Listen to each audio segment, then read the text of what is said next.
Oh, well, hello, folks.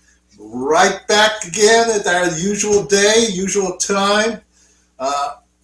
It's been a wonderful week, I think, for most of us. So, anyways, stories on the front right now. Sure, we had to bring Chewy over to the vets again today. I think he'll be fine, but whether we're going to be able, how long we're going to be able to keep making these appointments, I don't know. I'm only making a pianist's salary, and some of you know what that's like, okay? So, but anyways, oh, by the way. Shouldn't we identify ourselves first? Sorry? Shouldn't we identify ourselves first? Okay, we could. I do that. You guys know who we are? No. Okay, for all you new people. All right. Okay. All of you new people. So yes, the intellectual giant who I sit under the shadow of is across from me. Is the one that puts you to sleep half the time through the shows. I'm Mark. Yes, and I am Elmer, and we are Mark and Elmer's PSI Piano Scene Investigations. Yes. These are little buddies. Oh, yeah. Grobo and Eager. Eager. Yeah. Hello. Oh, hi, guys. Hello, Oh. Did you guys switch sides? yeah, I switched through to confuse you. Okay, I almost called him Grobo. Yeah. This is Eager. Yeah. Okay. My goodness. All right. So our previous show is still being edited. I had a hell of a week. Not in a bad way, just busy. Boy, crazy. I never even got to listen to the rest of the Granados. Oh, the Granados. So I don't know what the Scarlatti is like. Oh, okay. But you can borrow it. Okay, great. So, folks, at this time of the year, we're only a week away from Halloween. Are you tired of looking at that piano, at the ghastly fingerprints you may see out of it? You never know what those germs might grow into in a couple days. But we do have a solution. Here it is. I'm going to bring it to you. Some of you may already know about it. It's Corey's Piano Polish. Take a good look at it. Yes, bring that shine back to life. Corey's Piano Shine, or Piano Polish. I got you. Okay. I bought you. Okay, so that was quite an episode last week. I know there's some good stuff in it. Oh, I can't wait. There's some funny things too. There's some funny things. There's a especially funny moment, but I'll probably be able to get it uploading tomorrow. Okay. And then I can get started on this show as well. I'll probably have them both up by Monday anyway. Okay. So it'll be caught up. They were behaving during the last episode. Oh, they were. But it was just something that happened. You'll see. Oh, you guys. Now, remember when I was talking about the Lusitania? Yeah. And it exploded? Yeah. Like a nuclear bomb? Yeah. Well, I included a explosion sound in the show. Okay. And then kablam, like that. Oh. Eager crapped his pants. Oh, you did. Poor little guy. Oh, gosh. He said, Do we need to get you a diaper? Grobu says, he says, Uncle Monkey, he says, Eager went boo-boo in his pants. Oh, gosh. There's a little crisis there. Okay, well. Okay. But there's a lot of good stuff. I've been watching it. Uh-huh. It's a little dense. It's a lot. I mean, Uncle Marky got rolling. Oh. But the stuff we talked about I thought was really cool. Kind of looking at French culture and things. And so well, you'll see. You'll see. There's a lot of cool stuff, and I found a lot of historical pictures and things to put in it. Neat. But I'm about 1/3 of the way through. Okay. So Lusitania came down during World War One. yeah. Okay. Turns out I was wrong about that, by the way. I'll correct that because that's been wrong in my head for a long time. Granados was not on the Lusitania. Oh. He and his wife were not on the Lusitania. They did make it on the ship from America back to England. And then they took the SS Sussex across the English Channel to Dieppe, France. Oh. And that's where the German U-boat shot the ship, blew up the ship. Okay. But it wasn't carrying ammunition. But really amazingly, it split in half. I guess half of it went down. The other half floated. And so there's historic photographs of half of the SS Sussex in the harbor in France. They pulled it in after it had been. Wow. But yeah, if you don't know the ship, but anyway, it's. I was wrong about Granados being on the Lusitania, but they did happen in the same year, I think, 1916. Okay. So Interesting. yeah, it's a good show. It's really cool. Well, we wait with a bated breath to see this episode. But anyways, What do we got on the file today? I'm sorry? What do we got going today? Well, this was a tough one. So, instead of just jumping into it, I want to get the old jaw here and vocal cords worked up by warming up with a joke, if you don't mind. Oh, okay. All right. Hopefully you'll get every word I say here about concerning the joke here. All right. A while back, there's an orchestra. Since we're conserving a bit of time, I'll give you the abridged version. An old orchestra from way back when. A lonely little violinist sits back in the last chair in the first violin section. And he's sitting there playing away. He's happy, but not completely happy. He wants to be a better violinist. So he's contemplating about how much practice he's going to need. Rehearsal ends. He walks home. And on the way home, he stops by the park and he finds this lamp. Oh, an old lamp. Looks like a fancy lamp. Maybe he could sell it. So he brings it home. And it's a little dusty, of course, and he decides to shine it up. And lo and behold, you can predict what I'm going to say, a genie pops out of the lamp. And he says to him, okay, great. You can have 3 wishes. All right, wonderful. Okay, so, well, I wish I can be the first chair violinist and the first chair, in the orchestra, the concertmaster. He says, okay, done. So a week later, for some unknown reason, he is the concertmaster of the orchestra. So he's happily playing away. They have a couple concerts and still not happy. So he says, he goes home after rehearsal, rubs the lamp. My second wish, I want to be a world-class violinist. I want to travel the world. I want to be making recordings. Well, lo and behold, a week later, he is a concert violinist. He has a contract with Sony. Wonderful. So he's traveling the world and he's recording in the studio. He's happy as a clam for a while. And now he says, well, this is not good enough. I'm still not happy. He says, I want to be the greatest string player this world has ever known. So he makes the wish. Genie says, done. A week later, he's sitting in the last chair of the viola section. So, okay, and I tell this joke because, you know, the violas have always been the butt of many jokes. But that's one for our guys. I used to play viola back in high school. That's a So, good one. That's a surprise. yeah, it's a very surprise ending. But I told this joke mostly because I wanted to use it as a prelude for our PSI's featured composer of the day. Oh, Perhaps even for the whole month. wow. This is very exciting here. Okay. So, anyways, I hope I didn't spoil this for all you two-set violin fans out there. Okay, but you know those two guys have been harping on violists for years. Okay? Really? Oh yeah, they've been harping on violists for years. And really, as a viola player, and I was a very, very amateur violist back in high school.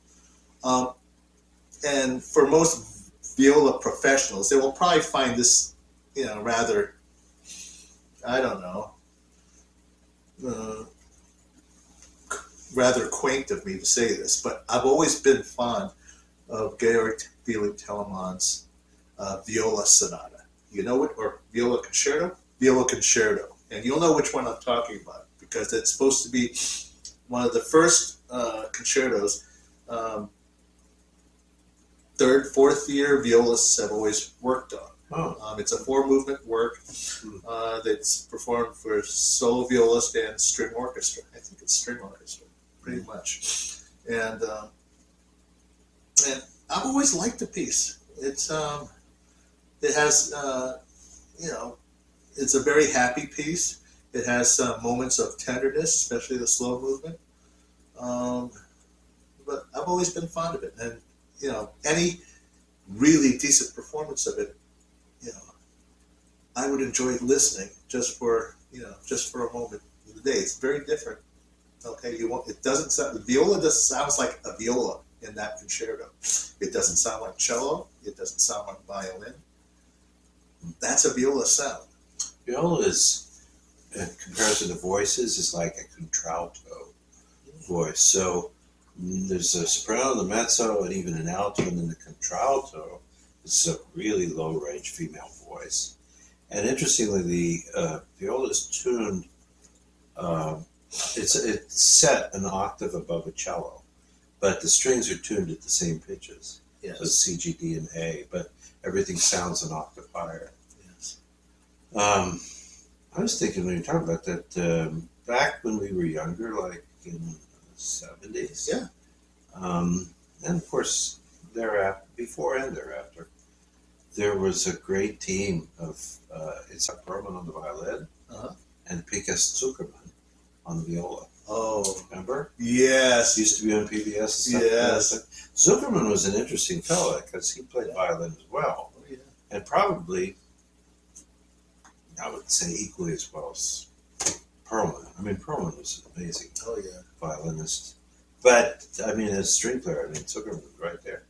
And they teamed up together and did a lot of duets and stuff. They really kind of opened up that violin viola repertoire, you know. Yeah, they did. And then, of course, there's the famous Sinfonia Concertante, Yeah. E-flat major of Mozart.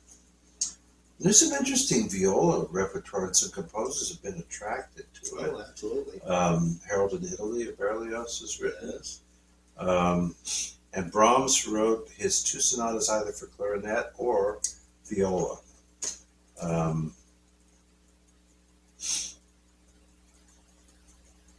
And I would say, especially in the 19th century in string quartet writing, it becomes an ever more important part. Yeah. But it is the same from Beethoven on. I mean, it begins to take a really important role. I wouldn't say that's necessarily quite true of Haydn, and maybe not so much even Mozart, although Mozart wrote some nice quintets where he has a second viola in them. Yeah. So, and he played it. He played violin viola. So, anyway, it's a lovely instrument. I mean,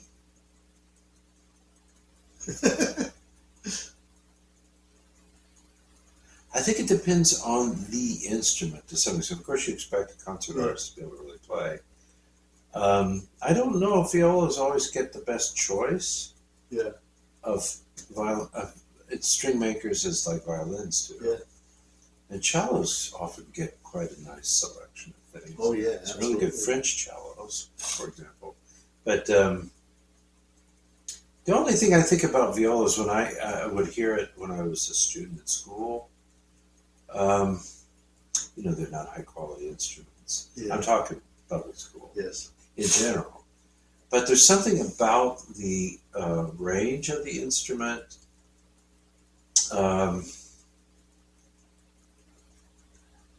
Maybe the overtones as it makes when it plays it, but compared to the big boxy space that the cello has to resonate in, or then with the violin, I think it has more to do with the overtones that you can release when you're playing. Yeah.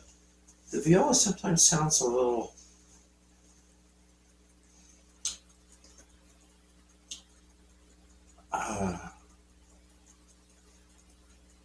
well, the worst ones, it sounds a little buzzy, like the box Yes. just can't quite contain the sound.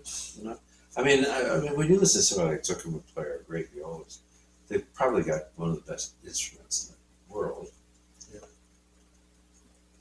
I don't know how to explain it. I won't spend a lot of time about it, but it has something to do, I think, actually, interestingly, more with fundamental resonance, having a bit more solid of a presence than it sounds like a violin playing in the basement. You know what I mean? Yeah. My vote would be to have it sound more like a rich and wonderful cello playing in a higher key, but not with that slightly more strained quality because you have to go way up on the strings to play it right up there. Yeah. The violas have a rough time of it. Oh yes, we do. We do. From my own experience, and some of you fellow violists out there who are more professional than I, you could comment on this if I'm correct or incorrect about this, but I've always felt that my instrument projects much better on the D and the G and the D string on the instrument. Now, there's been several theories on why the viola doesn't have the projecting power of a cellist or a viola or violin. Sorry, but one of the theories is the size of the body. Okay, for some reason, the size of the body, I don't know. Like I said, some of you could probably comment on this, but for some reason, like he said, the lower part of the instrument doesn't have the full body tone of a cellist. But then on the other hand, the violin, even though it's a smaller body,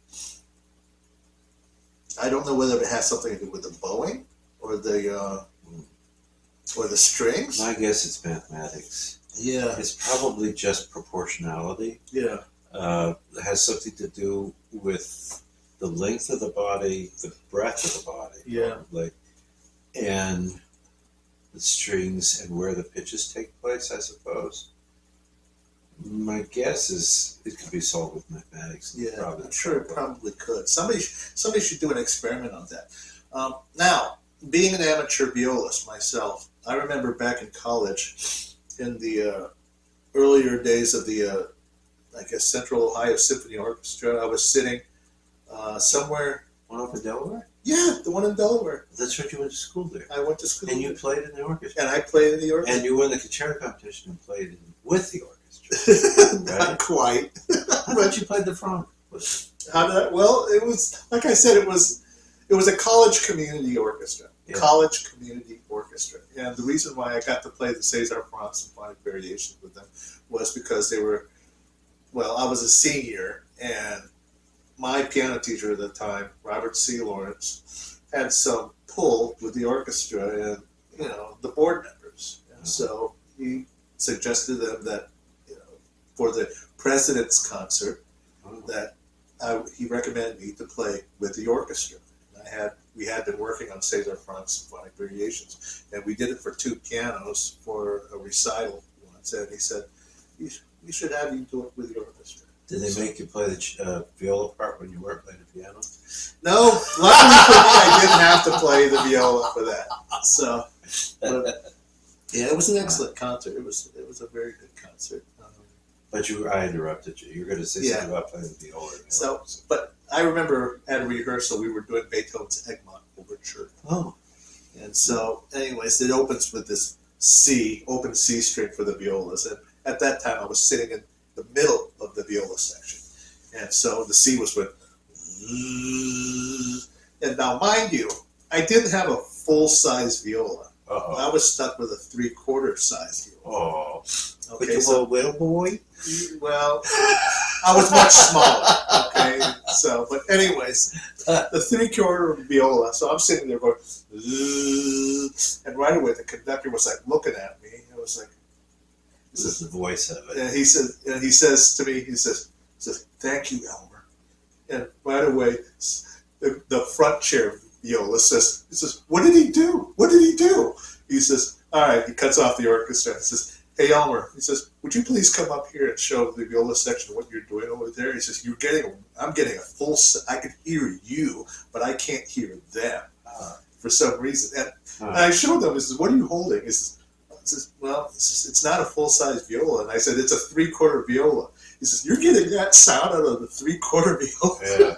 And so basically all I did was, on the C string, I was playing closer to the bridge, and so I'm just yanking like like that, and so. Anyways, the conductor told the whole viola section he's playing that C string closer to the bridge. That's how he's getting all that sound out of there. I would appreciate it that the whole section would do the same. Cool. So, but that was my shining moment, an open C string in the Egmont Overture. So go figure. But anyways, this brings us to the composer we are featuring today. He was a violist. He was also a composer. He was also a conductor. He was also a teacher. He was also a theoretician. And according to the Grove's dictionary, this musician was basically a musician's musician. This composer knew how to play every instrument in the orchestra, perhaps even more. If there was an instrument that he was not unknown to him, he would take a week off from work and try to master that instrument. We all know him today as, pull it out, Paul Hindemith. Wow. This is my collection of Paul Hindemith scores. Wow, seriously. So, have you played any Paul Hindemith? Oh, yeah. Oh, yeah? Actually, I was well known for a period of time as being the pianist called to play the Hindemith Tuba Sonata. Hindemith Tuba Sonata. Yeah, Hindemith wrote a sonata for every instrument, basically. Oh, yeah. And, yeah, one year I got a call, and the guy needed a pianist to play the tuba sonata. And I was really young and stupid back in those days, and oh gosh, anytime I get a chance to play something new, great, just do it. And then I learned it. The last movement is difficult because it's like a presto impossible kind of thing. Yeah, and it's like the last movement of the Chopin Second Sonata. It's unison. These huge runs all the time in unison. Yeah, that is very hard to do. Oh, it is very hard to do. I would much rather play the last movement fugue of Beethoven's 106, the cello piano sonata. Yeah, and especially that last page where the voices cross. You got to figure out what to do because it's like you see the crash coming. Yeah. Deer in headlights. I would rather play that than the last movement of the Chopin B-flat minor sonata. Wow. I think I've always found that rather difficult to do.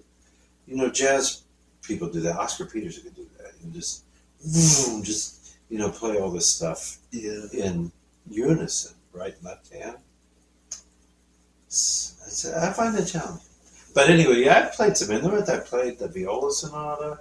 You did. I didn't play viola. Yeah, I know. Piano part. Yeah, it was. There was with the Priority Quartet in Madison. They mentored a student quartet. I don't remember if they had a name or not, but I was the pianist for the cellist a lot, at least Buffett. And then there was, interestingly, a brother and sister team. I think she was probably the second violinist, and he was the violist. Wow. In the quartet. I don't remember now who the first violinist was, but he played the Hindemith Sonata, and I think he competed. He either played it with him, and I don't know if he did it by way of supposedly quote-unquote a concerto competition, but he played Harold in Italy with the University Orchestra. Wow. Yeah. He may not have had to compete to do that. He was a very good violist. Oh, yeah. Pretty good.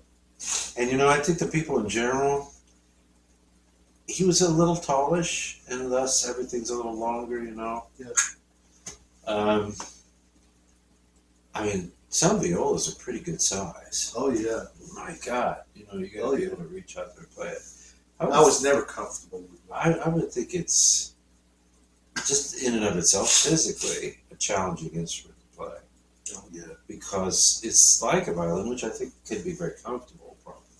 I played violin, and then Mr. Sprinley asked me to take cello over cello because we needed cellists in the school orchestra, and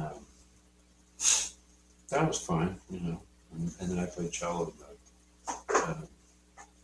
youth symphony, but viola, man, I just always thought, wow. Yeah. It's a little bit like if you had to play the piano and for some reason you couldn't get the bench close enough to the keys. Yeah. You have to Play reach like out this big empty space to play on the keys. It just looked at me like that. It was very strange. Well, here. Want me to share it? Yeah. Take a good look at it. This is a good pile of scores I here. know. You a big Hindemith fan? Oh, I'm a very big Hindemith fan. I wish I had more time. But most of these scores I picked up over the years. I think I do have the viola concerto or viola sonata in there somewhere. You can tell me whether it's the one. Oh, this was the one that I had to play when I finished my doctorate. Yeah. The final requirement in the degree, it was the very last thing, was to play a private concert for my committee from all of the repertoire they gave me on the list. And I got, I think they gave me 2 weeks. So they created a program and presented it to me with 2 weeks to prepare it at a professional level and give it to them. And based on everything I'd ever learned, ever played, it was my doctoral list of repertoire. Not just what I learned at doctorate, but forever. Yeah. And it was a good concert. I remember Mozart Sonata, the earlier B flat. I remember that.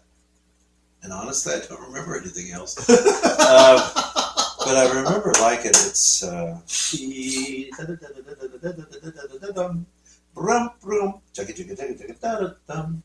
one. Yeah. They wanted to hear that. And then I don't know else what was on there. But then they had a 24-hour piece because my doctorate was in collaborative music. So there's 50% of it's solo, 50% of it's collaborative, something like that. I don't remember, but I did a lot of solo playing. But the emphasis was to do voice and instruments and things like that. Really get around that repertoire. So this is the piece that they gave me to learn in 24 hours. Oh, the trumpet sonata. Yeah. Oh, God. And I did it. It was fine. I'm a very fast study, especially sight reader and stuff like that. Wow. And there was a black fella who was in the doctoral program, he was a trumpet player. He, of course, knew ahead of time and had got it ready. And then we had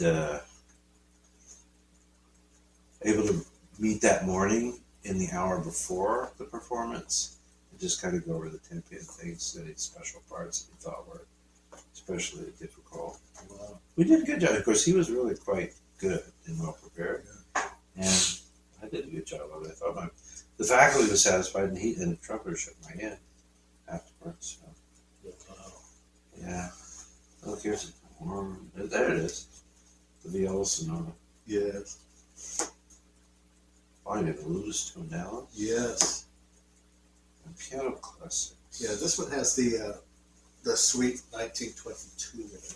Yeah. Well, what do you want to tell them about Paul Hindemith? Okay, Paul Hindemith. Let's talk about He was greatly admired by a lot of great musicians. Oh, yeah. Court favorite, loved it. Absolutely. So, Paul Hindemith, born November 16th, 1895, in Hanau, Germany. Heard of it? Okay. He died on December 28th, 1963, at 68 years old in Frankfurt, Germany.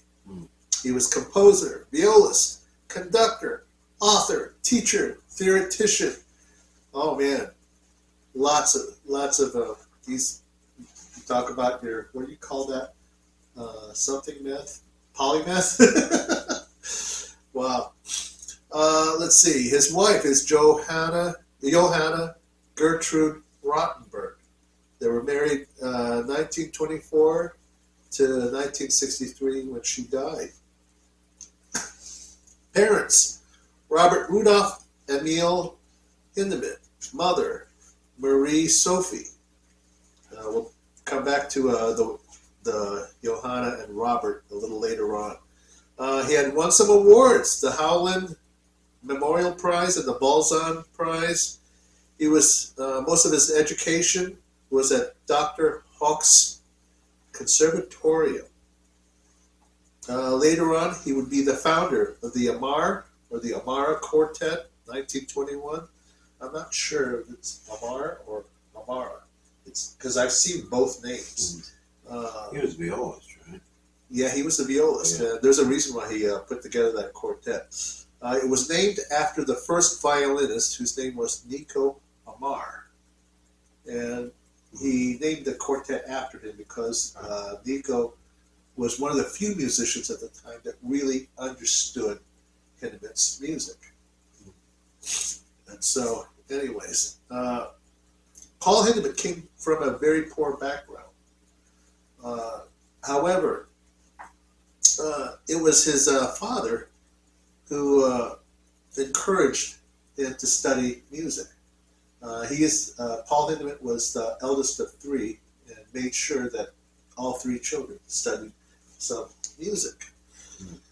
Now, because of his poor background, he had to spend he and his siblings wound up living with the grandparents for a while until they could get back on their feet financially. And it was the grandparents who in 1902 were able to send him off to school, where he took up violin, and much like everybody else, wound up playing gigs. Now, soon after, World War I broke out. It raged Europe, basically. And he was drafted in 1917, 2 years after his father was killed in Flanders. Oh. So, anyways, yeah. Flanders is essentially Belgium. It's where Flemish people are from, so to speak, which are Dutch speakers in Belgium. They speak what's called Flemish. And Belgium was only established as a modern state after the First World War. King Leopold, wasn't it? Wow. Was installed, and Belgium became its own country. So it's between France and the Netherlands. And they've always been an interesting country because, strangely, The Flemish tend to live on the southern part of the country Okay. against the French border. And the French speakers are in the north against the Dutch border. Oh boy. It's an interesting country. The fabulous chocolate, fabulous truffles, the real truffles. Yeah. There was a Belgian cellist on our faculty in Cyprus, and he's so sweet. Yeah. Every time when he came back from Belgium, Yeah. he would stop before he went to the airport and buy some fresh truffles. Oh Now, gosh. those are these kind of chocolates made with cream and wonderful things in them. And then they put them in a little refrigerated case for me to bring back. And he's telling me, Mark, I'm going to be at about 9:15 this evening. Okay. If you want to be at the house and ready to grab them and take them up, because I lived up in the sea village a little farther north. And, oh my God. What? You've never lived if you haven't tried fresh Belgian chocolate truffles. Or various truffles. Sometimes they're white chocolate with fruit Right. or stuff like that. Now, they've got good ones here, and we're lucky here in Columbus. We have such a nice selection of things. But I've yet to know about a place that makes truly real Belgian fresh truffles. Wow. And then they also eat horse meat. Yeah. Wait, say that again. They eat horse meat. Who does? Belgians. They do? Oh, yeah. I mean, come on, look at it. Anthony Bourdain was the one that said the whole rest of the world eats most of the stuff that we don't. I had a student who went there and got a master's degree in piano solo, and then stayed got a accompanying degree as well from the Mons Conservatory in Belgium. Brussels, I think. And he talked about they eat horse here, sir. Did he know? Oh yeah, no, it's not like a secret thing. It's not like here, Yeah. where no, we don't eat horse in the United States in general. Now, I'm sure there might be places where privately you're more than free to eat the horse if you want to, but in general, that's not part of the American thing. In fact, Aldi's, I believe, is Aldi's based in Belgium? The grocery store here. But anyway, there was a problem a few years back where there was some horse meat that got into the meat supply that was in the United States. And I don't think that they did it on purpose. I think it was an accident. But, I mean, you can go to the grocery store in Belgium and get horse meat that looks like beef, for their cuts of beef and stuff like that. Oh boy. They're also somewhat infamously known for weird crimes with children. I'm not meaning to paint the whole country that way, but there was proportionately a certain number of crimes that arose, especially, remember, like it was back in the early 2000s and the 90s before that, about a 20 or 25-year period, there was a surprising number of crazy people that were doing weird things with kids. In Belgium. In Belgium, yeah. They caught them, put them away for it. And then Belgium is the capital of the European Union. The government and everything that goes on is in Brussels. So, are we talking about Belgium for any reason? Yeah, because they were killed there. Yeah. His father died there. Yeah. So, in the spirit of Halloween. Oh no, I don't have any. Oh, that's okay. I just wanted to ask. I'm curious. Belgian chocolate versus Swiss. If I had, I love both, by the way. I do too. If I had to choose, well, it's not actually a big choice. I'd go with Belgium. Really? Ooh, buddy.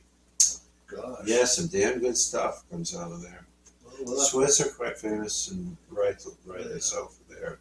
I mean, I love Lint. L-A-N-D-T. Yeah. The little Lint balls. Yeah. So oh my God, those things are incredible. no, those are Swiss, right? Those are Swiss. Okay, that's what I thought.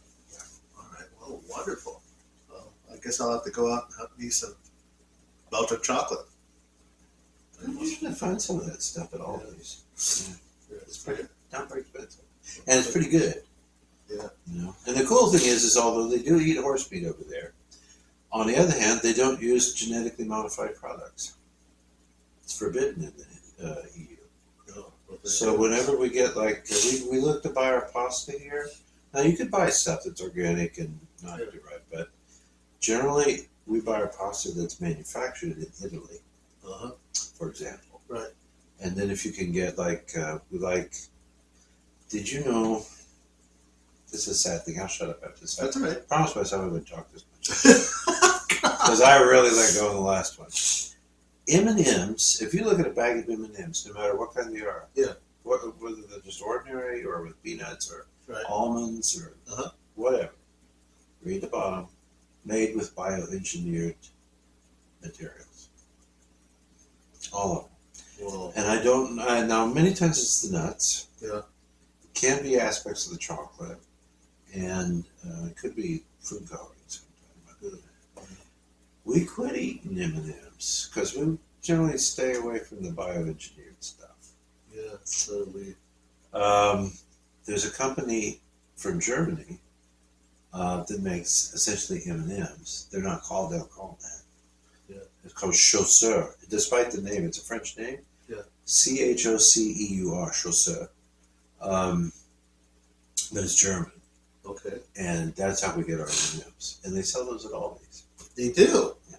Well, I'll definitely have to go look for. And it's nice. Chausseur? Yeah, Chausseur chocolate.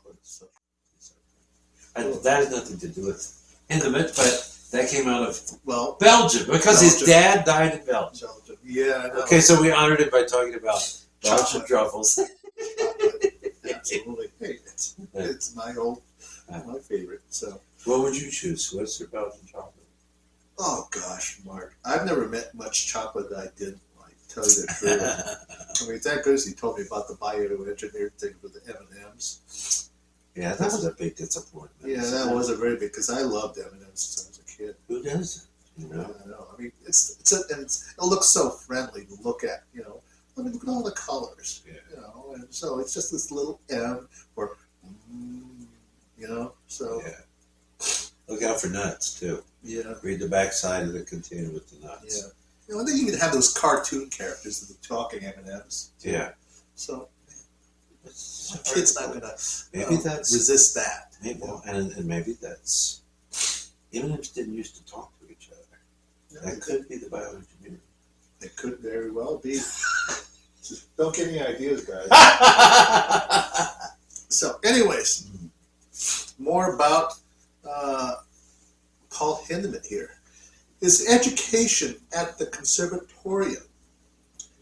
He was a student of Arnold Mendelssohn, the great nephew of Felix, which would explain a lot about his, could possibly well explain a lot about why he writes the way he does. Now, his father, like I said, was a musician in the family before he died, and like I said, he was the motivating factor for his children to study music. Was Paul an adept pianist, or is he primarily violist? Paul, he was pretty adept. He could play the piano. Yeah. I mean, to what level? He wasn't a concert pianist, but he could play. Okay.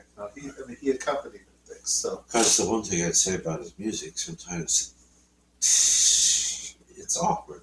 Yeah, and he was probably thinking in terms of the string instrument. You know, where you could go like this. Yeah. You couldn't do that on a piano quite as easily. So, but anyways, so.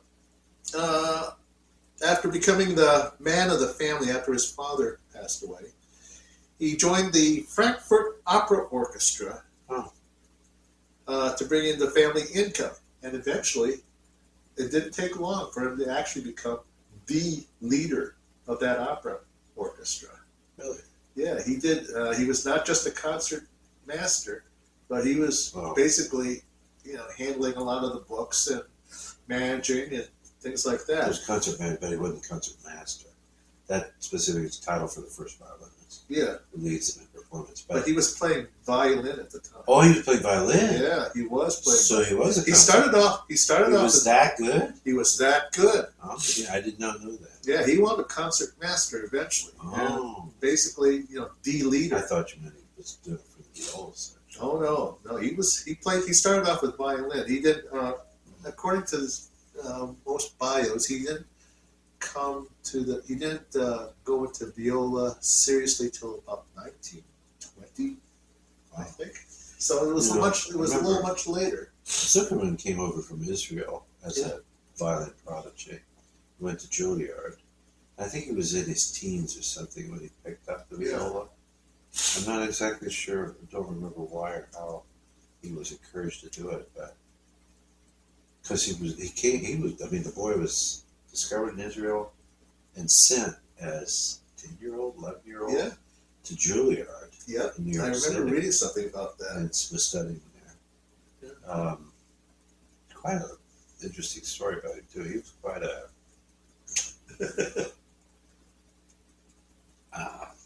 swinging kind of teenager guy. Pincus? Yeah, Oh my God. he was.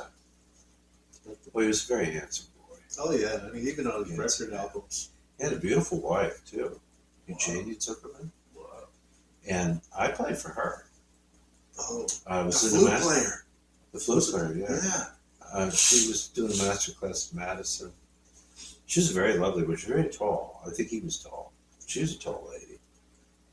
Blonde. Quite a nice looking lady. Wow. And it was kind of nice because I played the Jacques Ibert concerto for flute, and then I played the reduction for orchestra. Whew. There's a lot of notes in all those 10 figures. And the cool thing is that when we played, I think we played the whole thing because I think it's a through composed piece. I think the movements run one into the other. It's not terribly long. Her name was Mary Tan. She was a Chinese American flutist. Wow. She's a little. I mean, she's very good technically. Yeah. Not super musical. Yeah. In a way, I mean, she could really rip stuff off. Yeah. But you know what I mean. Yeah, I know A exactly. little steely. Yeah. It was very interesting because when we finished playing and everybody's applauded and stuff, and it's a really cool piece. I love the music of Jacques Ibert. Oh yeah.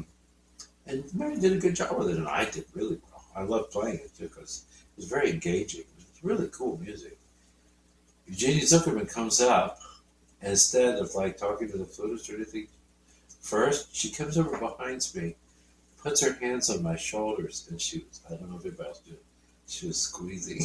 Oh God. Squeezing my shoulders, and she kissed the top of my head.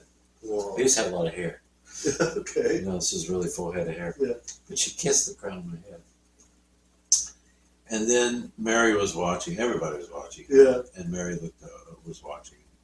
She just said to Mary and to the crowd, "Do you know what a remarkable, I forget what the word was, but resource or colleague or whatever she said, I forget the word, this guy is."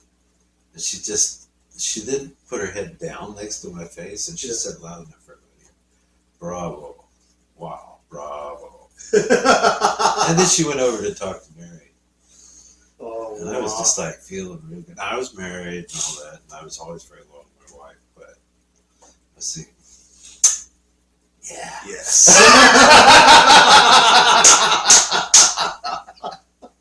So, Wow. that has nothing to do with Paul playing the violin. Yeah. Well, anyways, yeah. So, Miss Zuckerman, if you're still alive, no, I hope you weren't offended by my words. I thought it was wonderful, and you had great stuff to say. yes, All right. it's always Right.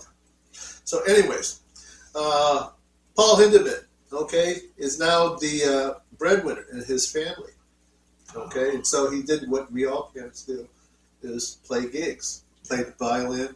He, and it's not a time, it's not a time he was very proud of. He just did what was necessary so that his family could live. So, but eventually, during this time, he joins the Rebner Quartet, string quartet. Interesting. So this was before the Weimar Quartet. So he's playing violin in this one. Yeah, he is. So, or wherever they need him at. So, but anyways, so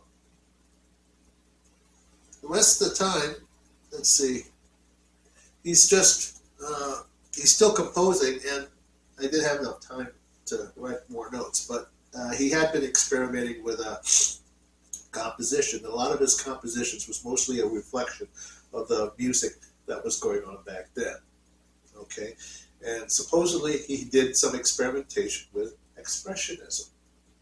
So, and that's exactly what it was, expressionism. He did consider himself back then that much a composer. In his early work, he says that it's not very representative of what he would eventually become. Now, his compositions, it's interesting here. Whereas Arnold Schoenberg went into 12-tone music, I think he went a little bit step further.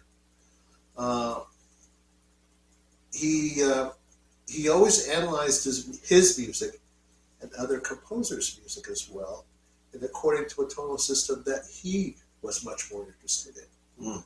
It was the sound, okay, a pitch, the fundamental, and the overtone series, and that's what most of his music is based on. It's how he analyzes music, how he composes his own music. It's all based on a tonal center, which is, like I said, the fundamental and the overtone series. You know, I was going to say about Hindemith that, because this may help explain it, I've actually played a bit of it. Yeah. I used to teach some little piano pieces too to students sometimes. 20th century stuff. There's a book. Anyway.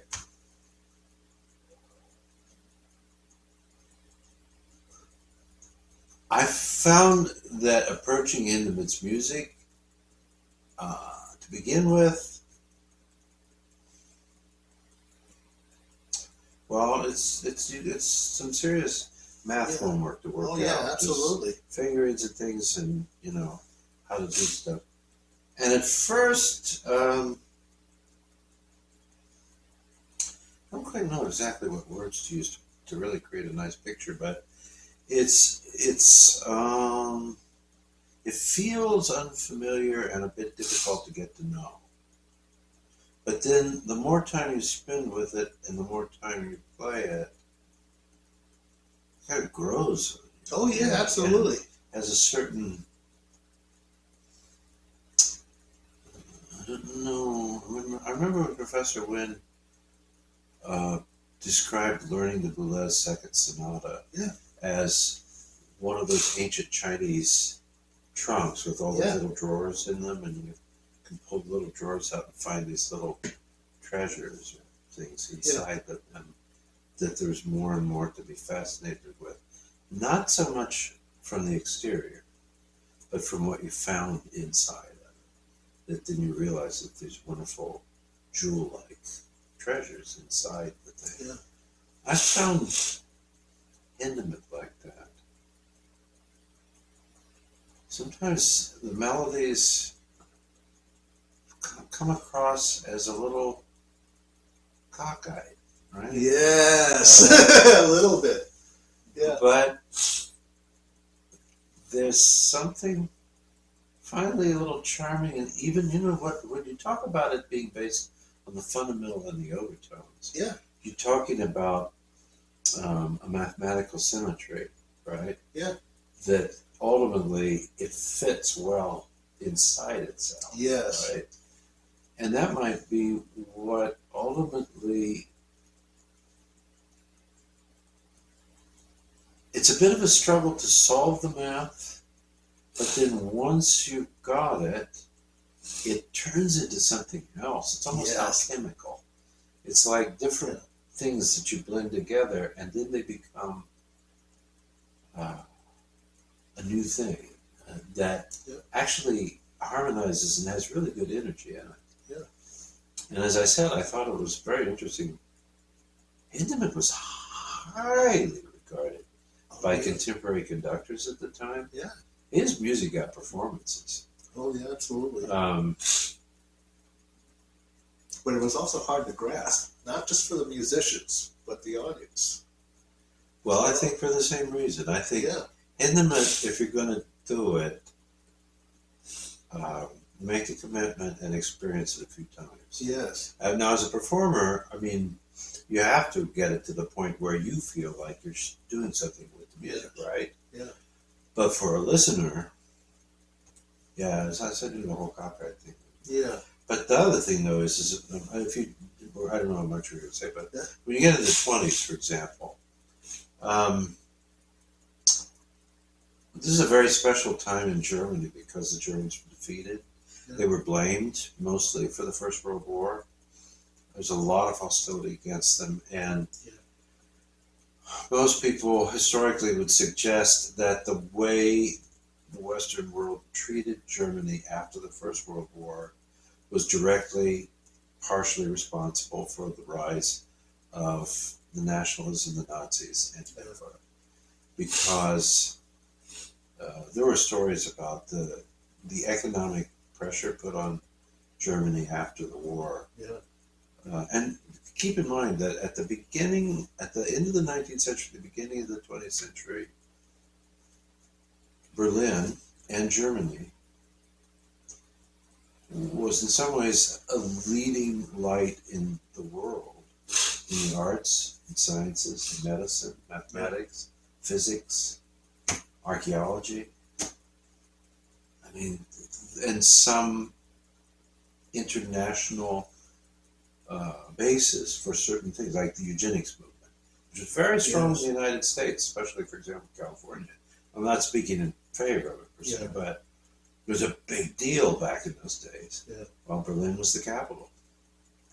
Wow. I think, various people, the Nazis, the aristocratic British, and a lot of folks in California were early supporters of the eugenics ideas of the Nazis because they themselves were eugenicists.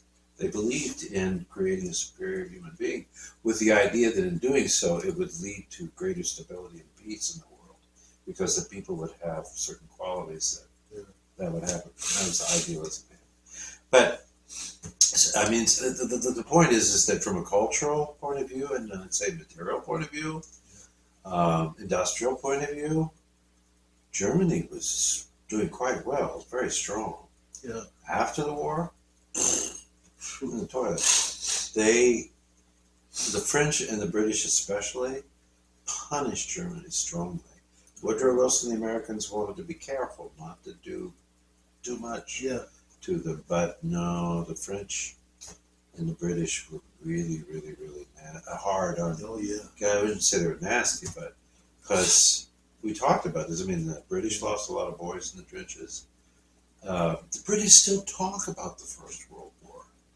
You ever hear Americans talk about the First World War? Almost never. Almost never. But they still talk about it and remember it in England. This is over 100 years ago. But they lost a lot of boys. And through the classes, there's a lot of aristocratic people. Eton and Oxford boys, so officers that got killed. And then the French, we talked about this in light of the French music traditions from the 19th century. The Paris Conservatory at one time, all the faculty were French, all the students were French, they were boys, it was all men. Most of the occasionally, you get the woman that would come in and study there, like Corenia, didn't she, for a while? Yep. And then later on, the Boulanger girls, Lily and Nadia. Yes. And there were some others. But what you see, interestingly, around the time of the First World War, during and after especially, possibly 50% of the students are now female. Because France lost a lot of young guys. Yeah. And then, I forget what covered a guy at one point. I forget who it was. I think it was German. Was brought on as a faculty member at the Paris Conservatory. They start to introduce international people onto the faculty of the conservatory. This is all due to World War I. So Germany's really screwed up. But then what happened is the government moves from Berlin to Weimar, and it's called the Weimar period. Yes. It has historically some other times where it was very important. Weimar is where Liszt lived when he was a Kapellmeister in that period. kind of after he quit concertizing. Yeah. He was a Kapellmeister and led the early performances of some of Wagner's earlier operas and things, and did a great deal. He was married to the cigarette smoking lady. George Shot? Karen, no. Carol Vitzke. Oh, you're talking Hyphenated name. Yeah. George Sand was the first one. Yeah, He left her. who were we talking? Liz? Yeah, Francis. Francis was married to Marie de Gaulle. Yeah, but then they split up. Yeah. And then he was with she married Caroline St. Side Wittgenstein, yeah. Did they marry? I don't think they married. No, they didn't marry. Pope She wouldn't tried let to. him. Yeah, they wouldn't allow her. But this is that period in kind of central Germany in the wine growing region and everything, like Weimar. And it was an interesting period in Germany because there was, it was the same. It was almost like an international culture throughout the world. But the girls, cutting their hair short, the bobs, and then the dancing and the charlestons and various things like that, the jazz. And Germany then already kind of had a tradition, but in the 20s it took off huge. The cabaret kind of style of performing, which in Germany was more than... In France and in America, it was more about the music and about the jazz. Yes. In Germany, it was a bit more, or quite a bit more organized. Oh, yeah, sure was. Sometimes they were actually themed shows, telling stories. It was kind of like a miniature Broadway-ish kind of presentation in a restaurant cafe kind of setting. More intimate. But it's a really special art form. I've studied it a lot, and my German brother Klaus is a great exponent of it. And he's Jewish as well, so he's written things about the great Jewish composers of cabaret music who were killed by the Nazis in the camps afterwards. But the reason I mentioned all this is because my thinking of Hindemith is that he really embraces that culture in that period, and it begins to play a big role in his music because he's like the more slightly cockeyed and naughty harmony kind of weird stuff version of that period, where Kurt Weill is the more singable and the more approachable music, basically. Although I would say Kurt Weill is a bit more acidic and spicy when he's purely German than when he relocates to New York City and becomes a Broadway writer. He brings all that German intelligence and organization and really wonderful cultural richness, and then writes his shows in New York for an American audience. And that's just, Kurt Weill is a lot more approachable. Oh, absolutely. Than Hindemith did. But I know I promised I wouldn't talk to him, but I just say with Hindemith, I think he worked it. It's clearly he worked something out because his music, ultimately, if you spend enough time with it, it catches you. Oh, yeah, absolutely. I mean, you'll be shocked at first. You'll wonder, what does he play or what is he trying to do? But upon repeated hearings, you eventually start catching little details here and there, rhythmic motifs and things like that, that becomes more apparent. This suite, for example, has contemporaneous. Yes, it There's does. the shimmy. Yes, it does. For example, more about that a little bit later. Ragtime and various things like that become part of his. This stuff seeps into his music, but yes, it like does. it did with Kurt Weill too. I mean, these guys were very much. Very much. A product of. We captured this new energy after the fall of the German Empire after the First World War. Yes. It was really trying to be a new state and something very different. It's very strange because there was a continual growth in the 20s, and it was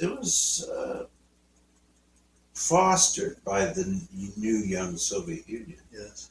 But when you look at the 20s through the 40s in the 20th century, there was a relatively strong worldwide growth of socialism around the world. Yeah. And there were a lot of great men who led their countries, in certain places. There was Ataturk in Turkey. Eventually there was Churchill, although I don't think he was socialist. I think Churchill was Labour Party, but then I don't know about that either. And then there was Roosevelt in the United States, but over here we got all these projects started and the Social Security system and all these things that were set up by Roosevelt to save Americans in the country from absolute demise in the Depression. Sorry about that. That's all right. Yeah. But I think sorry about That's all right. I think intellectually, there's just a lot of stop this, getting a whole flood of messages. Now stop. Okay. I think intellectually and spiritually, it was, as I see it, it was a very exciting time. There's all kinds of new ideas and things happening because, really, when you look at the end of the First World War in Vienna and in Germany, it pretty much took out the monarchies. I mean, they got rid of the Kaiser in Germany. He lived in Holland in exile the rest of his life. And I think what's his name, Franz Joseph, was the last Habsburg emperor in Vienna, and I think it's gone too. Now there may still be members of the family left, but Austria is a republic, right? And Germany is a republic. There are remnants of the royal family still around and stuff, but England, Denmark, Norway, Sweden. Am I right about this? That's about it in terms of monarchies, right? That's about it. Because the rest of them, and I think people often talk about the First World War and conclusion as being the end of a grand era of royal and aristocratic rule in Europe. And I know people have different feelings about it, but I think the richness of thinking, philosophizing, possible creative directions to go in many, many ways. The metaphor, I suppose, it's like we used to live in Colorado, and there was a great fire in one of the mountains north of Boulder, just up over the Front Range. And it took out the whole mountain. She was black as anything with dead trees and things sticking out of her. But it was interestingly, within a couple of years, there was undergrowth starting to come in. And now I've been back and seen it, and now it's richly abundant and verdant. And I'm going to say it's like Europe got scorched, and then the mushrooms started to sprout up at what was there, and then new growth and all of that. Unfortunately, some of that turned out to be like Nazism. But I think it's a very rich time to explore and experiment with things. Oh, yeah. There's so much various kind of music going on and a great deal of passion about it, right? Because if you listen to Hindemith and you know atonal music like Schoenberg, they're not the same. They're not the same. No, absolutely. I mean, you really know if you really know Schoenberg and you're hearing it, it's not the same. Yes, exactly. I've always liked some of Berg's writing because there's something more from the heart. The violin concerto, and the operas. Wow, amazing things. He still manages to capture emotion in a way that is palpable and very, very real. Schoenberg always, it seems to me, gets off. It becomes more about math and rationalism and just things like that. It never really touched me. Webern, on the other hand, is very interesting because he's almost like a weird little scientist operating in his laboratory with minimalist kind of things and trying to put them together, almost like a. Not that I'm attracted to this stuff in general, but like a jewelry guy. He's like trying to fit unusual stones and things together. His pieces are notorious; they're relatively short, and for all the hard work that he put into it, it's not a big output. No, it's not, but I'm sure a lot of thought went into it. Yeah, it had sad life too. He was shot by an American soldier when he was out late because of curfew or something. And he didn't respond to the soldier, and they shot him. Anyway, that's not Paul Hindemith. Yeah. Am I talking too much? Oh no, we got time here. Okay. Sorry. Okay. Well, more about Hindemith's piano music. I'll tell you, I've had these scores for a while now. Okay, and I've had the chance to dabble with it a bit. I'm impressed. Now, I don't have that much. Oh gosh, Paul Hindemith. My gosh, I'm going to step out on a risky turf here. He is the thinking musician's composer. For all of you pianists who are there, who are out there, who are trying to seek more intellectual pursuits in music, he is your guy, particularly in the ludus tonalis. Yeah. It's funny. I've been watching some YouTube videos of some performance of this, and some of the comments are wonderful. Some of the commenters are trying to translate ludus tonalis, and so far they've had let's see, total play, total games. Games is what. But my favorite one so far, one commenter said, "How about Game of Tones?" That's my favorite one. The Game of Tones. Perfect. I mean, it's a play on words. Just for some of you out there who don't know the TV series. Well, he didn't live that more recently. No, he didn't. It's funny from a present point of view. Yes, Game of Tones. I love it. But look at it. Yeah, sure. Now, this is published by Wiener Text. Yes, and before, the only way you could get a copy of Ludus Tonalis was on Schott. And Schott, excuse me. Excuse me. Excuse me. Sorry. I must apologize. It's my allergies acting up. So anyways, Schott to begin with is very expensive scores, but it's quality paper. And the print of the notation is very, very clear. And to even get a copy of Hindemith's Ludus Tonalis, it was beyond my financial range. And so I was lucky to have found this a few years back over at Half Price Books. So that's why I have it. And my experience with having played some of Hindemith's music can range anywhere from the most simplest Bach minuets, from the Anna Magdalena notebooks, to anywhere up to, say, I'm going to venture to say, some of the more challenging pieces of Mikrokosmos by Bartók. Okay, but that's not to say that, that he has that much in common with the two. I've discovered that in reading comments and essays and treatises about Hindemith himself, some of the musicologists are divided in how they want to describe him aesthetically as a composer. So you have one camp that says he's a neoclassicist, but you've got another camp that says he is a neo-baroquist. And from playing his music, I tend to side with a neo-baroquist, simply because after having played some of his Ludus Tonalis, it has very, very much in common with things like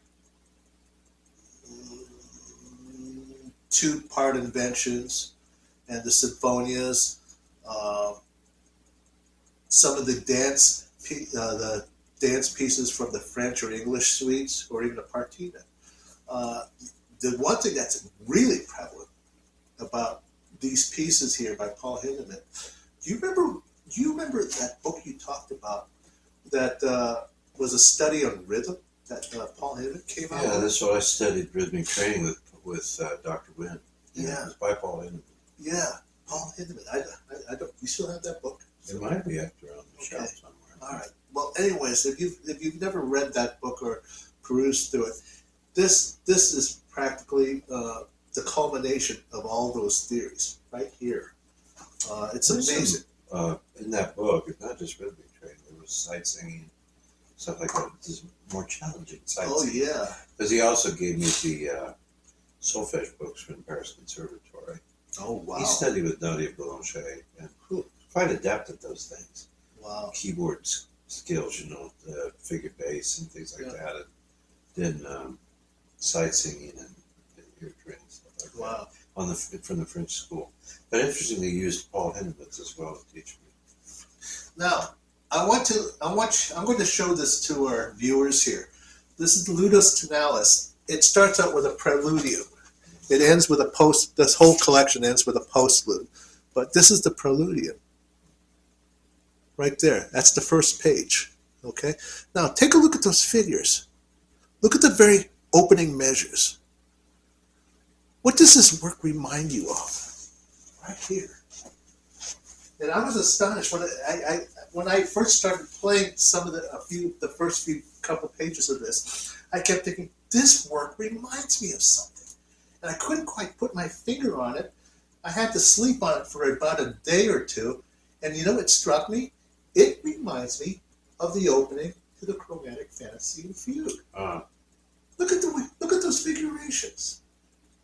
It has much in common with Bach's Chromatic Fantasy Fugue, particularly the opening measures. Yeah, I see that. Now, the rest of the book, the majority of the book, is alternatively, he trades off, instead of using prelude and fugue, he uses the word interludes and fugue.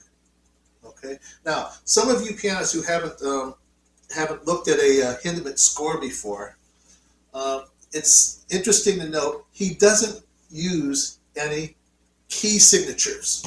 Okay. Now, which makes sense for his train of thought aesthetically as a composer. Okay, because he'll write in here things like fugue in A or fugue in E. Okay, and you won't see the key signatures at all. But if you think about the way how he analyzes his own music and other composers' music, he's looking at a tonal center that's based on the fundamental of the tone and the overtone series. How would you write a key signature for that? You couldn't. That's why he composes the music this way with no key signatures. Ludus Tonalis, for all of you who are seeking more intellectual pursuits. I'm just curious, because one of the things when you said that, when I talked earlier about how his music has a certain appeal. Yeah. I mean, going back to the ancient Greeks and then the Renaissance and then contemporary writing, when you look at music theory, you look at the ancient traditions, for example, that the Masons have in the second degree fellowcraft. There are certain disciplines that are recognized as significant as part of the spiritual journey. Yeah. Well, one of them is mathematics, but another one is music. And music and mathematics are often paired together. Yeah. They're a huge deal for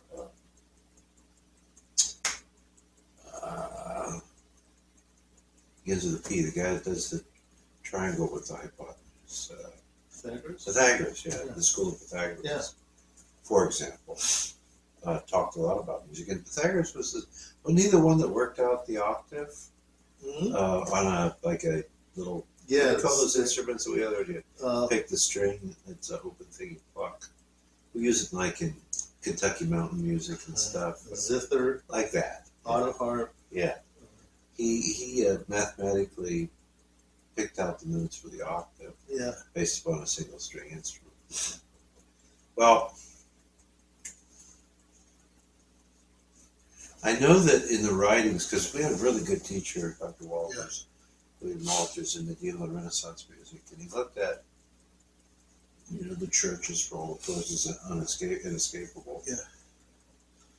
But they have very specific rules about what may have functioned as a very early kind of primitive sense of harmony compared to the last 200 or 300 years here. But they were very specific about certain intervals that needed to progress through one another in certain ways or be combined with one another, different lines. The really cool thing is Owen Jorgensen points out in his huge tuning book, big red monster book back there, is it could have well had to do with tunings at the time, because mean tone, for example, and even the pure scales were tuned mathematically so that the beats were proportionate to one another based upon mathematics, and that with a lot of the primarily used tones, when you put them together, there were no beats. Yeah. It was just like zzz, nothing. It was just totally pure, no beats, or as few as possible. And when you start tuning out of the first 5 tones, and then if you were to combine different ones, like if you go to C to G, it should be neutral, right? If you go E to B, then you're getting in some wild territory. If you go to F sharp to C sharp, forget it. Wow. Can't use the notes. Then they used to have what they call wolf tones, just wah, wah, wah, wah, wah, howl, something fierce. This is all the way through J.S. Bach's time. Yeah. J.S. Bach was not responding to equal temperament because it had not been figured out yet until possibly in the later 19th century, but not for sure until around the time of the First World War. In the 20th century, that equal temperament was attainable. And that, to a great extent, was because of the use of that, was it a stroboscope or what was that thing called? The tuners used that. Oh, that, yes. I forget what that thing's called. Yeah, it looks like a strobe thing. Yeah, you're right. But because it's following the beats, and then the thing will keep you in a certain place. Yeah. But you tune like that because before that, tune is tuned by ear. Yeah. And back in Bach's time, when he wrote the Well-Tempered Clavier, he was talking about, there's this wonderful thing now, because in his time, he was playing on organs that had already been tuned. The pipes were tuned. They're carved and cut. Yep. And to make a certain pitch, and that's it. Yeah. And a lot of those older organs from Bach's early period, probably a lot of the Jersey he played, they were tuned in mean tone, it was called. Which means that's why music back in those days you don't see with a lot of black key signatures, kind of keys, because you couldn't play them. There was too much whoa going on between the intervals and the chords. It's just too wild. Actually, I find in our day and age it's probably doable. Yeah. It's kind of cool in a weird way, but not to their ears. And the church forbade it, But in the Renaissance, and then I think the classical period, and then those church laws and everything, there was always an emphasis on mathematics. Yeah. And when you would do a fundamental tone, you know how this works is you play like a low C in the piano, and then if you hold down the C 2 octaves above, and you play the bottom note, that C will ring sympathetically, right? And then if you play that note again and you're holding down the G above that C, right? Yeah. Then the G will sound when you play that C. And that's because that is a natural, wonderful thing in the universe. Yes, it was preconceived. It's like preordained, preconceived. It is what it is. It's one of those things that if you play a C, the first thing you get is a unison higher up, then you get a fifth, then you get a fourth, then you get a third, and then you get a second if you can hear it. Yeah. And it just goes like that. Yes. And that doesn't change. No, it doesn't. That is That true is for any sound made in the universe and nature. Yeah. And there was a philosopher who was connected with the church going way back from not ancient Greece, but let's say first few hundred years at the beginning of the church. His name was Boethius, and he talked about the music of the spheres. Wow. And he wrote about, Vox Humana, Vox. Now I can't remember. But I think we're three different ones. But this is something that the church relied on, and I think this kind of knowledge came from the old Greek schools and possibly farther back, possibly with the Persians and people in the Middle East who had theorized about this stuff. But the really cool thing, and the reason I'm getting at this and talking about it, is because I think that the nature of music, until a certain experimental period happened, I mean, if you can get to this boy here, right? Richard Wagner. Mr. Wagner, Yeah, Wagner. with all the chromaticism and everything, he's still working in tonality. Yeah. He's not really breaking tonality down. He's just finding amazing connections with it. And one of the things that helps, he's in the later 19th century, where with continuing advances made in well temperament, they've been able to regulate the tuning so that you have very good key color. Yeah. This is something composers talk about. There's a wonderful quote I found one time when Franz Liszt was asked why did he write O Borgian Source in A flat major. And he said, because A flat has that kind of quality of a bubbling spring. The way the colors come out, it's almost slight, well, you wouldn't have said electrical, but like little sparks and spurts of water coming out of the ground. And of course, also the way it felt on the keyboard and stuff, partially. But he said, because that's what A flat sounds like to me. It's like a sparkling spring. Yeah. Beethoven talked about keys. Why did they pick D major for certain things? This was something that very clearly went on through the 19th century. And there's a big argument for it now to look back, to possibly go back to true well temperament and not equal temperament. Yeah. Because you're fooling yourself if you say that when you sit down and it's, I know that, now if you have perfect pitch, fine, good for you. But I know that that's C major and that's B major and that's E flat major and this and that. And it has certain, no.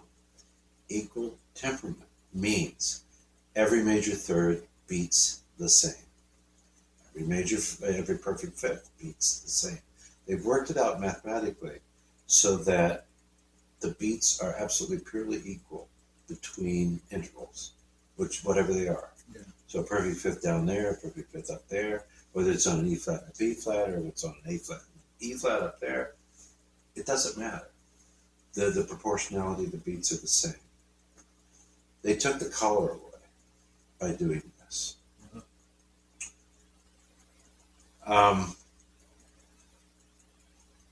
This is a big deal for me because I've made a lot of study about this, but what I want to get at is what I admire about Paul Hindemith, and I think why his music ultimately works. Yeah. Is because it's still based upon the universal principle of mathematics and the nature of a fundamental tone and its natural overtones. The problem, I suppose, that I have with atonality, okay, in general,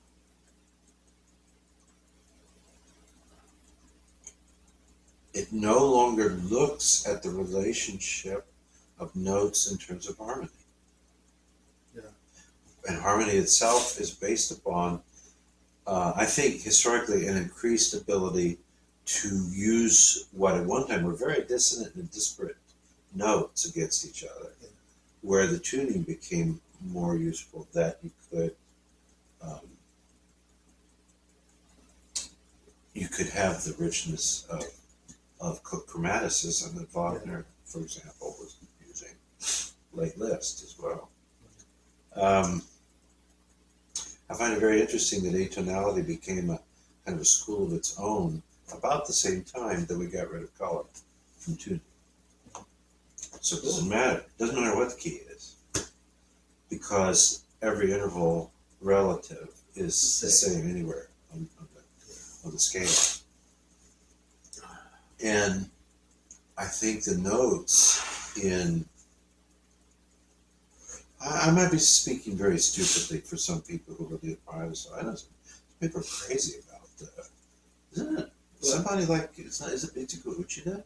Who? The big Mozart lady? Yeah. Isn't she a big proponent of Schoenberg as well? Oh yeah, she considers Schoenberg very lyrical. She did an interview once. It was a right? Yeah. Okay, so it was a German interview. I wish I had. Deutsch? It was in German. She was speaking fluent. She speaks fluent German, and she had a little debate with her host, who was interviewing her, about Schoenberg not being lyrical. He says, "Oh, it is lyrical." He says, but he was like, "But you can't sing it." He said, and she was like, "The hell you can't sing it? Look, they've done it." And she started singing some of the pieces that she played, you know. And he says, that doesn't sound like it's singable.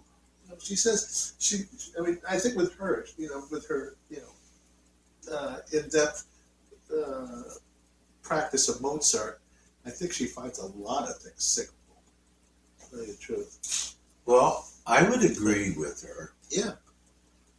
Because I've heard some very persuasive plays, and where Berg is concerned, I think the violin concerto, and as I said, in the operas, yeah, and there's a Kammer concert that Howard played for us. There's something still there which is musical. Yeah. Schoenberg kind of leaves me a little high and dry, although, some of the earlier stuff is very effective and good. I know people love the Girl Leader, and he's trying to show out Stravinsky. What's his one? The one that Schoenberg wrote. Well, the Verklärte Nacht. Anyway.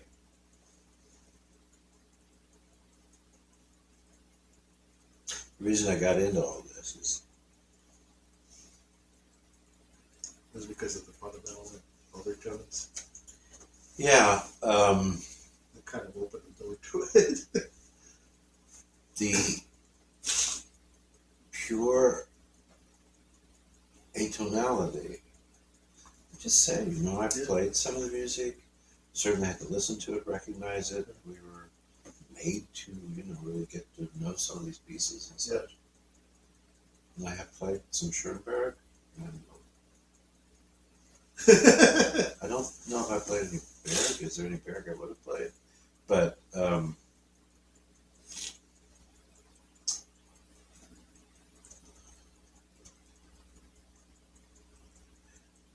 I'm wondering, it just seems like there's something missing fundamentally inside it. Sure, from one note to the next, and the phrases and such. Yeah. But Schoenberg's a master composer. He can take shapes and repeat them in ways. Yeah. That can seem like there's shapes there, and that you can mold them and do something with them, like a painter with musical sounds, right? Guess what I'm getting at? It had to do with something we've talked about before, but I think we respond innately as creatures in this universe to the universal sounds and the laws by which they're governed. If an animal sings a C tone, then if there's any overtones being heard, it's going to be the same as if we were to sit down on the piano and play that tone and then hear the overtones above it. Where when you do the atonal thing, that law which connects us somehow, we're not even aware of it, right? Yeah. It's just It's just so deep in our cellular being, and it also, I think, speaks to the spirit, to the soul. I'm going out on a big limb here, and I don't mean to offend people, but I know it will. Some people. I don't find that feeling in some of that music. Yeah. Especially when it comes to Schoenberg. And to be honest, Webern is interesting to me in terms of little moments of sounds and things that he makes. And of course, it's extremely controlled, like a jewel or a Swiss watchmaker and all that. But Schoenberg and Webern, now maybe you guys will find something there, but it doesn't get beyond the intellectual for me. Yeah. Berg does. Yeah. He goes farther than that. But I think it's probably an interesting experiment. But what is music? What is it for? Why do we do it? Why do we have it? And I might come across a little conservative in that sense, in that music is something that feeds the soul and attunes us to the macro and microcosmic worlds. I'll put it that way, okay? Okay. People are going to put their own terms to it. And I find that sometimes there's some music where that doesn't happen. And I definitely feel in popular music, I'm sorry, popular music makes an appeal at a different level. I think it's more emotional. Yeah. And in some cases very sexual or very animal-like. Yes. It's still using the true universal principles of mathematics and music together. But the vibrations that it creates are different. And I think with certain genres of music,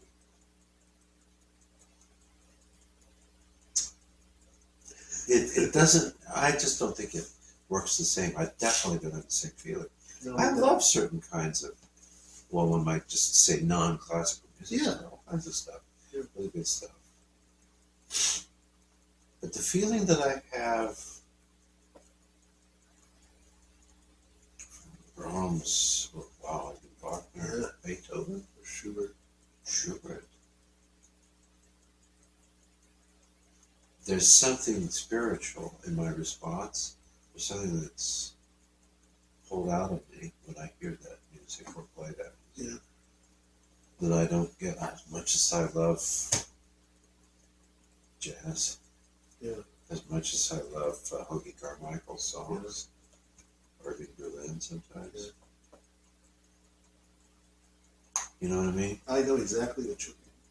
There's and it may go back, it's interesting because there was a period of time we learned in the medieval Renaissance, especially began to happen more in the Renaissance. Yeah. Well, for example, there was, from the Renaissance and the beginning of the Baroque, there were two different kinds of sonatas. Yeah. There's the Sonata di Chiesa and the Sonata di Camera. Yeah. And it was understood that the Sonata di Chiesa was structured and had certain harmonic principles and things like that, because it was music for the church. Yes. That was supposed to happen in the church. The Sonata di Camera could be performed in private quarters. It was not necessarily church music. It could be performed for an aristocratic family in a hall or somewhere where people would be experiencing it, not for spiritual reasons. Now, the other thing I think is important also to consider, we haven't talked about, but with mathematics and with the rules about what's proper in a church, the original churches from the Byzantine through the Gothic period, anyway, at least, there's a tremendous amount of mathematics involved in the architecture. There's a lot of balanced mathematical formulas that happen proportionally inside the church. And so people often talk about Gabrielic antiphonal music performed at St. Mark's in Venice, or in Rome, right? Yeah. What's the one that's in Venice? I forget the picture. Sorry? What's the big one? This is St. Peter's in Rome. Yeah. So it is St. Mark's in Venice. Yeah.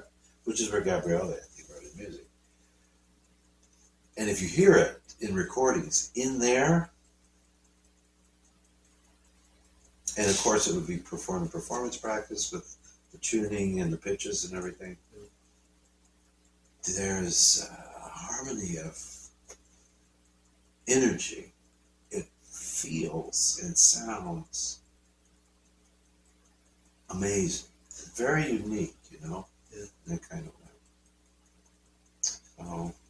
I thought that was interesting about Hindemith because I always felt that about him. I mean, like, all this stuff would drive me up the walls at first when I was trying to learn it, you know, and just like, but then you have the requirement to make it musical. Yes.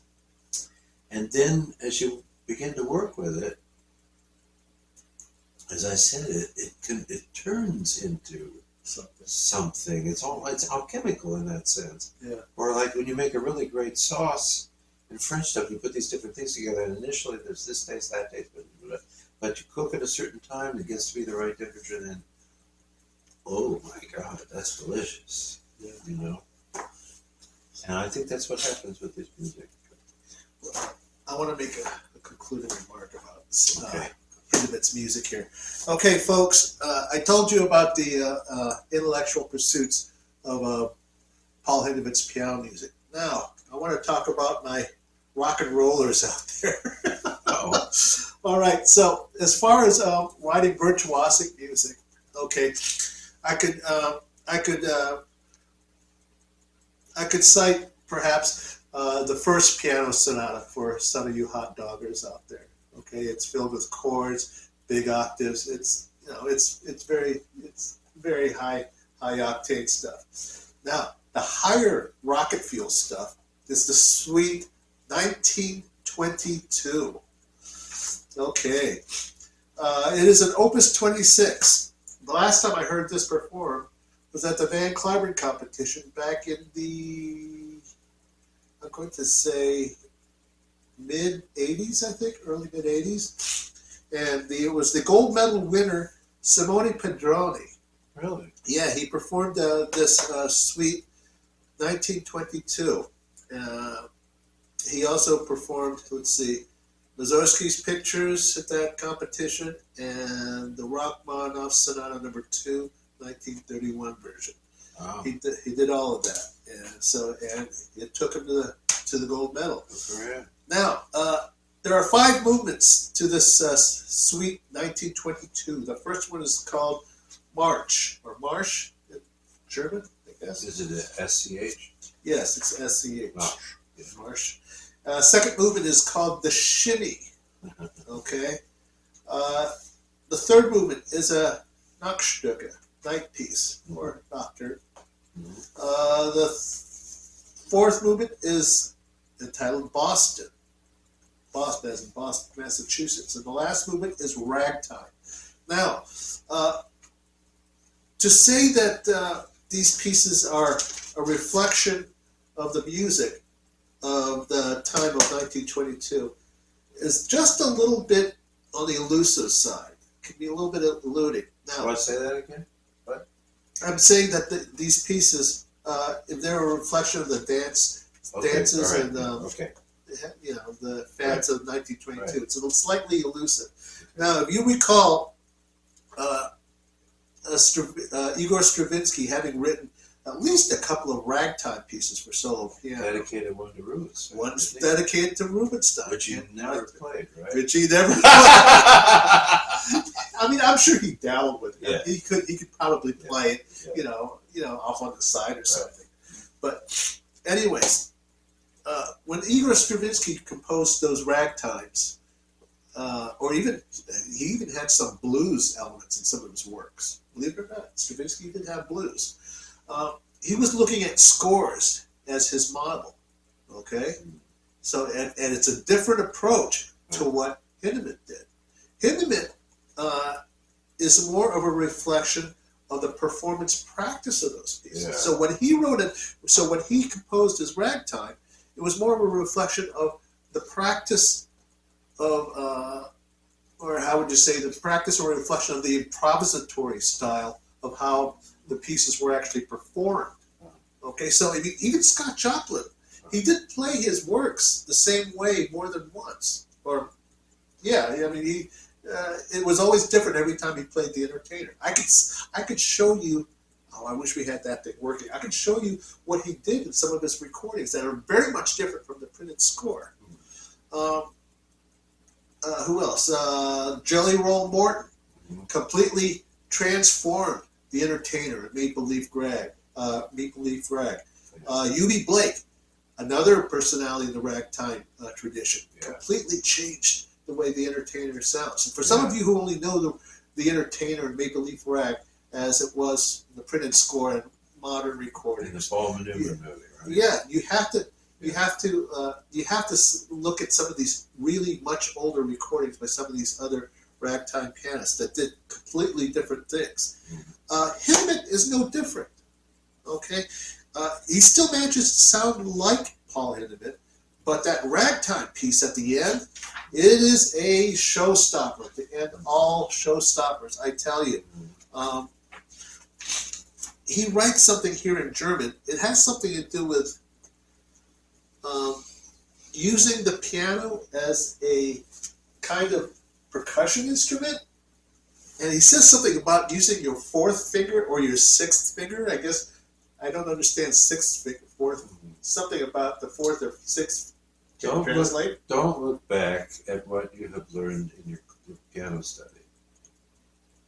Don't think too much. Don't think too much what fingers you need to use in D minor. Play this piece very wildly. And yet rather strictly in rhythm, like a machine. This is about the ragtime. Wow. Look here at the piano as an interesting type of percussion instrument.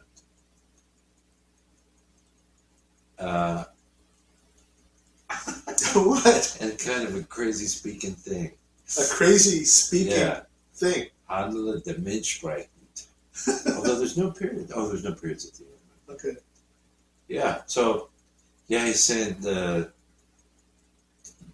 take most of the ideas you have of having studied the piano and everything about it and throw it out.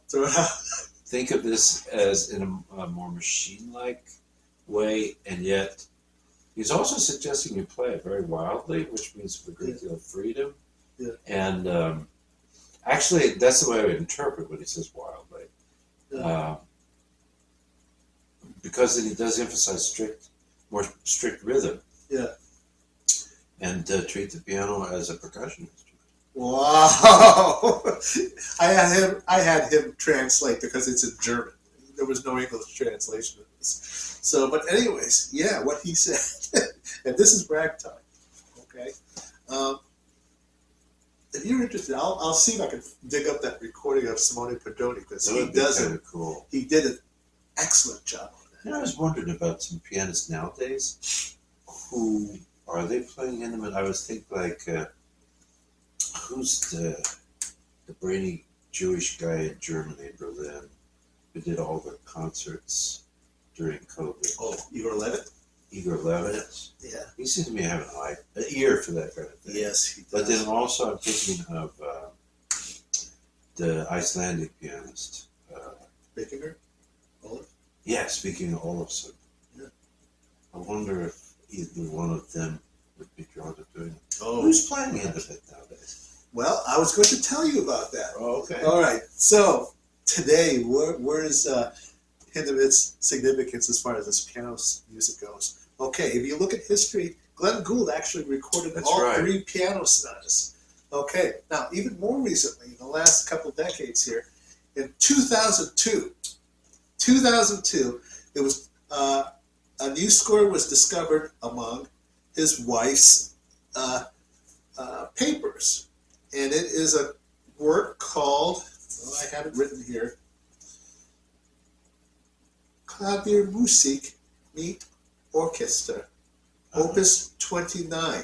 It is 4 movements for left hand. This was just discovered in 2002. Wow. It was finally premiered in 2004 by Leon Fleischer, of all Whoa, people. good for him. So it was wonderful. If you're interested in hearing the work, it is on YouTube. He's performing it. He's performing it with, gosh, Klavier music with orchestra. yeah. So it means piano music with orchestra. It's recorded with Herbert Blumstedt at the podium. So Blumstedt. that's Blumstedt. Okay, now if you're interested, Hindemith also composed a piano concerto. Yep. It is in 1945 he composed this piano concerto. It was composed for and dedicated to one Jesus Maria Sanroma, a pianist from Puerto Rico. Jesus Maria Sanroma. I know his name very well. He's often performed with Cincinnati. Oh. Yeah, he did. He performed with Cincinnati, and he's also performed with St. Louis Orchestra, St. Louis Symphony, under the baton of Leonard Slatkin. So Was he a professor somewhere in the Midwest? Yeah. I think so. I'm not sure, but I think anyways, he played with those guys. so obviously Hindemith thought very highly of this Jesus Maria Sanroma to have composed a piano concerto for him. Yeah. And he goes back a while back, 1945. Wow. So, but anyways, there you have it. I haven't heard very much Paul Hindemith these days, except for maybe for orchestra. Matisse der Mailer and the Symphonic Metamorphosis on the theme by Carl Maria von Weber. Those are the only 2 works I've heard. Yeah. Otherwise, I think the sonata for trumpet and piano still gets quite a bit of hearing. It's a major work for trumpet. Yeah. It's also a lot of major hours for the pianist because it's a hell of a accompaniment. I only had about 12 Yeah. to practice it to get ready, but I got it. Yeah, he did it. He did it. So, but anyways, I hope you enjoyed our program. This concludes PSI's featured composer today. Nice. There's plenty more. It was kind of nice just focusing on one guy. Yeah, and he's wonderful. He's one of my favorite composers. It took a while for me to warm up to him, but I think if you give him a chance for about a month, you'll find out what I'm thinking about what you're looking for in his music. I mean, it's 20th century. He did for German music what Prokofiev did for Russia, really, if you look at it more objectively. And anyways, he's very exciting to listen to and even learn to play. I mean, it's very impressive. But there's so much more we could say about Paul Hindemith. Maybe we'll tag him again, and mention a few of his other works. But anyways, if you like our episode today, please comment, like, and subscribe. Okay, we could always use a whole line of emojis, even in the comment section. So, folks, this concludes our episode. This is number 39. Please come back for number 40. Wow, 40 number 40, yeah, because Wow. the next episode is on Halloween. So, Oh, cool. It's on Halloween night. Really? So, oh, yeah, it is. It's the 31st. The 31st. Oh, so guys, we're gonna get a Halloween costume. Yes, so come back. Wait. I have some surprises for you on Halloween. That's gonna be Believe me, fun. it'll be exciting. Cool. Trust me on this one, folks. Okay. Can we- This. Oh, okay. Oh, I was just gonna ask. Yeah. Are we gonna have like candy or something? Can we have candy? We might. Okay. You never know. All right. Okay. Okay. I am Mark. I am Elmer. This is Elmer. And We are Mark Mark and and Elmer's PSI PSI Piano Scene Investigation. Say bye, guys. Bye. See ya.